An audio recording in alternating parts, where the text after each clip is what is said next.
আর বাড়িতে থাকা যাবে না?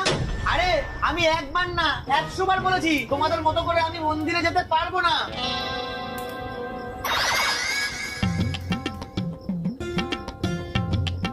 আরে বাবা, তুই কেন বুঝিস না? তুই যদি মন্দিরে না যাস তাহলে এরপরে ভাড়ায় টান পড়বে।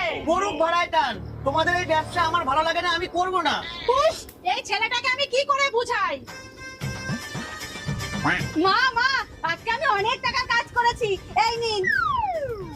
বাহ বৌমা, আমি খুব খুশি আছি। যাও রান্নাঘরে ভাত রাখা আছে, খেয়ে নাও। আচ্ছা। দেখ, দেখে কিছু শেখ। বউটা সারাদিন খাটাখাটনি করে কতগুলো টাকা আমার হাতে তুলে দিল।